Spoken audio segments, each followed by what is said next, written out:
और इस बीच एक और बड़ी खबर से आपको रूबरू करा दें। नूह हिंसा के बाद एक्शन में है सरकार और आपको यह बता दें कि दरअसल नूह के एसपी वरुण सिंगला का तबादला कर दिया गया है। नरेंद्र बिजारनिया को बनाया गया है नूह का एसपी। बड़ा फैसला प्रशासनिक स्तर पर इस पूरी घटनाक्रम को देखते हुए इसे कहा जा सकता है।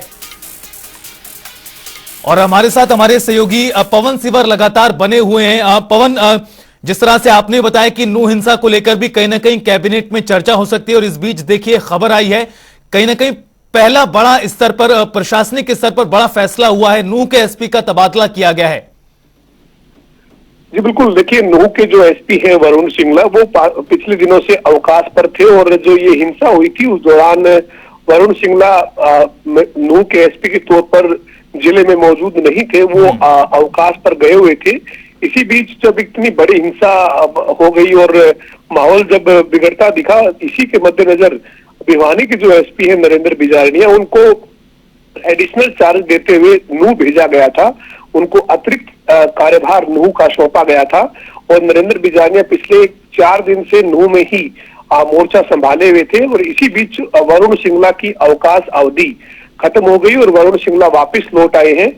इसी के कारण सरकार ने वरुण सिंगला को नरेंद्र बिजारनिया के पास जो पहले जिला था यानी भिवानी वहां पर नियुक्त कर दिया है और नरेंद्र बिजारनिया के अस्थायी नियुक्ति के आदेश जो है वो नूह के लिए जारी कर दिए हैं। तो ये जो वो वरुण सिंगला के वापस छुट्टी से लौटने के चलते सरकार ने नरेंद्र बिजारनिया को नूह का अस्थायी तौर पर एसपी जो है वो नियुक्त कर दिया है। उनको पहले एडिशनल चार्ज देकर नूह भेजा गया था, लेकिन अब उनके स्थायी नियुक्ति नूह में फिलहाल एसपी के तौर पर किए जाने की सरकार ने आदेश जारी कर दिए हैं और जो वरुण सिंगला हैं जो छुट्टी से लौटे हैं उनको भिवानी का एसपी लगाया गया है। जी पवन, चूंकि अब बड़ा फैसला हो चुका है, फिलहाल स्थिति देखी जाए नूह की तो क्या कुछ सरकार का मानना है? चूंकि अभी तक इस तरह की कोई बड़ी खबर वहां से सामने नहीं आई है, ग्राउंड से तमाम चीजें भी कंट्रोल में दिखाई दे रही हैं। बिल्कुल, निश्चित तौर पर 31 अगस्त को सोमवार को जो हिंसा हुई और नूह जिस तरह से जला और जो पूरे प्रदेश इस घटना के चलते सख्ते में आया, इसके बाद हरियाणा सरकार ने, प्रशासन ने जो पूरी तरह से जो तमाम जो सुरक्षा के लिहाज से, कानून व्यवस्था की बहाली के लिहाज से जो कदम है वो उठाए और इसी के चलते अब पूरी तरह से मेवात या नूह की बात हम करें तो पूरी तरह से शांति व्यवस्था की बहाली की गई है।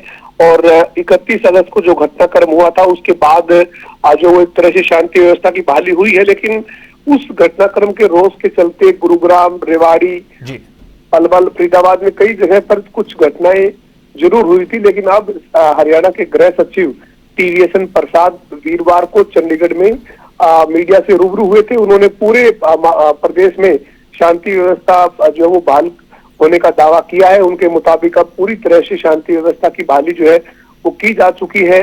केंद्र सरकार से 24 जो अर्धसैनिक बलों की कंपनियां हैं वो हरियाणा सरकार ने मांगी है, जिनमें से 20 कंपनियां हरियाणा सरकार को मिल चुकी है। उन 20 कंपनियों में 14 कंपनियों को नूह में तैनात किया गया है, 3 को गुरुग्राम में तैनात किया गया है और इसी तरीके से रेवाड़ी, फरीदाबाद और पलवल में भी जो केंद्र से मिली अर्धसैनिक बलों की कंपनियां हैं उनकी तैनाती की गई है।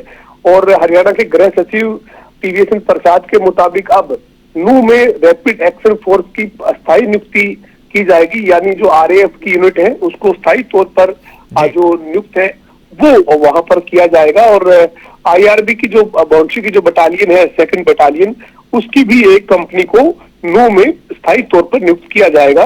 तो ये बड़े फैसले लिए हैं सरकार ने और फिलहाल शांति व्यवस्था को बहाल किया गया है। लेकिन अभी भी प्रशासन और सरकार के सामने चुनौती है, चूंकि जिस तरीके का रोष देखने को मिला है उसके मद्देनजर जो इंतजाम है कानून व्यवस्था के लिहाज से वो पुख्ता किए गए हुए। जी बिल्कुल, यानी कहने का तात्पर्य है कि आने वाली राह उतनी भी आसानी जितनी समझी जा रही है। बहुत बहुत शुक्रिया आपका तमाम जानकारी विस्तार से देने के लिए।